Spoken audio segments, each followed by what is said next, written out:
할렐루야, 사랑하는 길스필드 가족 여러분, 오늘도 주님 말씀과 함께 그 말씀을 깊이 깨달아 알므로써 하나님과 동행하고 하나님 임재 안에서 살아가시는 모든 분들 되시기를 주님의 이름으로 축복합니다. 2024년 10월 23일 수요일입니다. 오늘 묵상 본문은 예레미야 애가 3장 40절에서 54절까지의 말씀입니다. 우리가 스스로 우리의 행위들을 조사하고 여호와께로 돌아가자. 우리의 마음과 손을 아울러 하늘에 계신 하나님께 들자. 우리의 범죄함과 우리의 반역함을 주께서 사하지 아니하시고 진노로 자신을 가리시고 우리를 추격하시며 죽이시고 긍휼을 베풀지 아니하셨나이다. 주께서 구름으로 자신을 가리사 기도가 상달되지 못하게 하시고 우리를 문나라 가운데에서 쓰레기와 폐물로 삼으셨으므로 우리의 모든 원수들이 우리를 향하여 그들의 입을 크게 벌렸나이다. 두려움과 함정과 파멸과 멸망이 우리에게 임하였도다. 딸 내 백성의 파멸로 말미암아 내 눈에는 눈물이 시내처럼 흐르도다. 내 눈에 흐르는 눈물이 그치지 아니하고 쉬지 아니하며 여호와께서 하늘에서 살피시고 돌아보실 때까지니라. 나의 성읍의 모든 여자들을 내 눈으로 보니 내 심령이 상하는도다. 나의 원수들이 이유 없이 나를 새처럼 사냥하는도다. 그들이 내 생명을 끊으려고 나를 구덩이에 넣고 그 위에 돌을 던지며 물이 내 머리 위로 넘치니 내가 스스로 이르기를 이제는 멸절되었다 하도다. 아멘. 네, 오늘도 역시 예레미야 애가 3장의 말씀을 계속해서 살펴보고 있습니다. 오늘 예레미야 선지자의 애가를 통하여서 이 노래를 통하여서 우리에게 주신 메시지가 무엇인지 깊이 있는 발견을 하고자 합니다. 오늘 본문은 선지자 예레미야가 예루살렘의 멸망과 이스라엘 백성의 죄악을 깊이 묵상하며 드리는 기도입니다. 이 기도는 단순히 개인의 탄식을 넘어선 공동체 전체를 향한 간절한 회개의 외침입니다. 예루살렘이 멸망하고 유다 백성들이 포로로 잡혀가고 있는 이 비참한 상황 속에서 예레미야는 백성들이 자신의 죄를 깨닫고 하나님께 돌아가기를 촉구합니다.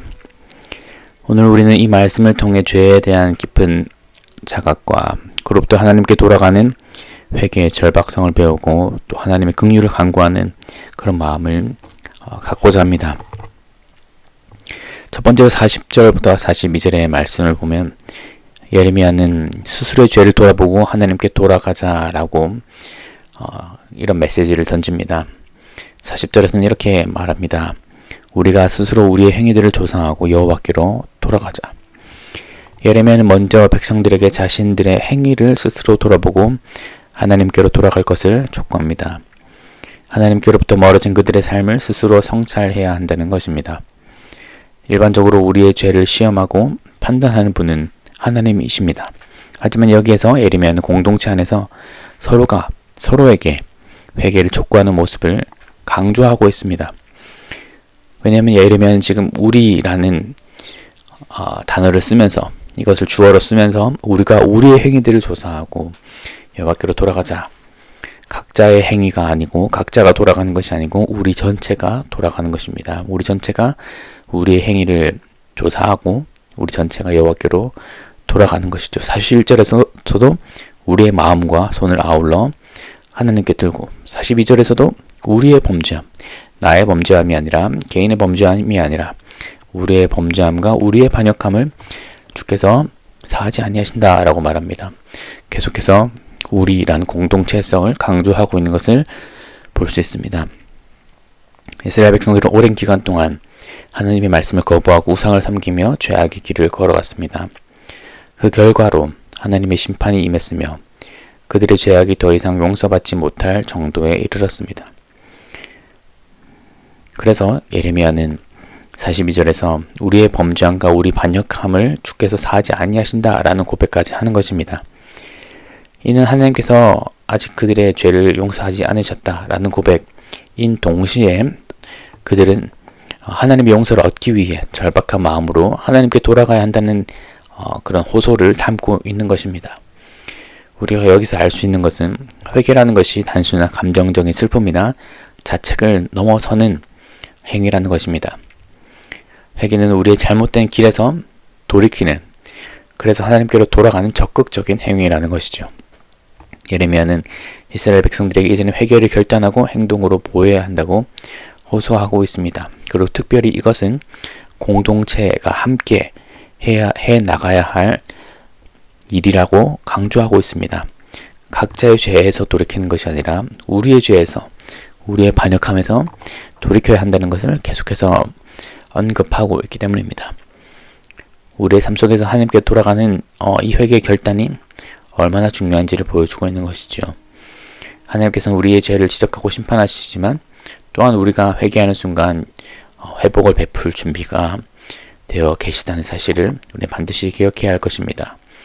다음으로 43절부터 47절까지의 말씀에는 하나님의 진노와 우리 인간의 고통에 관한 말씀이 나타나 있습니다.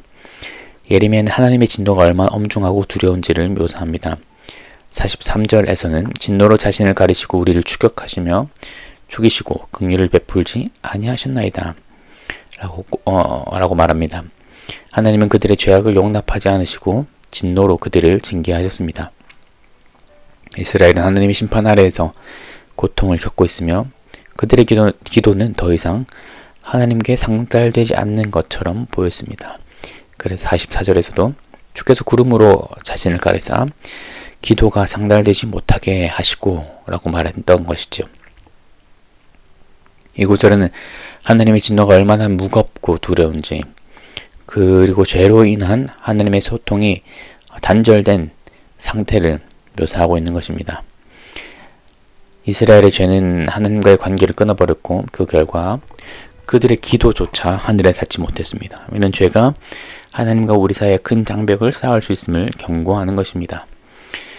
또한 하나님은 그들의 죄에 대한 징계로 그들을 모든 나라들 가운데서 쓰레기와 폐물로 삼으셨다라고 45절에서 말합니다.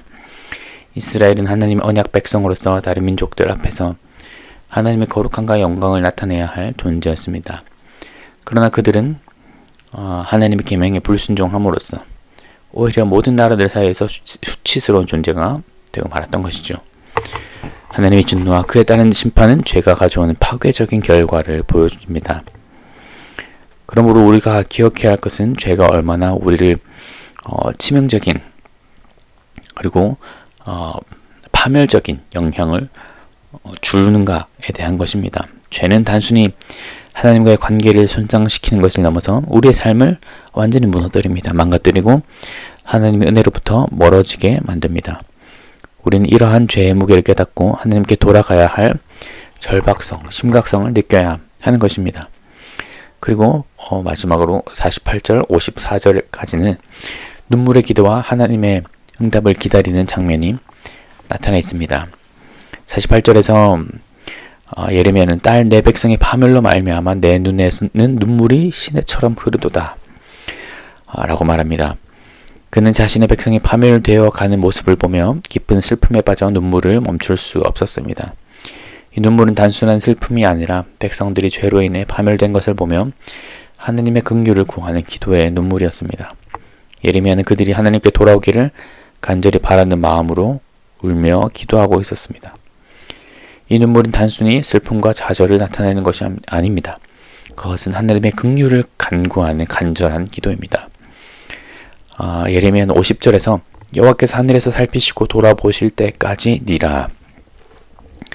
이때까지 내 눈에서 흐른 눈물이 그치지 아니하고 쉬지 아니할 것이다 라고 말합니다. 여기서 돌아본다 라는 표현은 단순히 하나님께서 그들의 상황을 보신다는 의미를 넘어서 하나님께서 그들에 대한 구체적인 행동을 취하실 것이라는 기대를 나타냅니다. 예레미야는 고통 속에서도 하나님께서 반드시 응답하시고 그분의 백성을 회복시킬 것이라는 믿음을 가지고 있었습니다.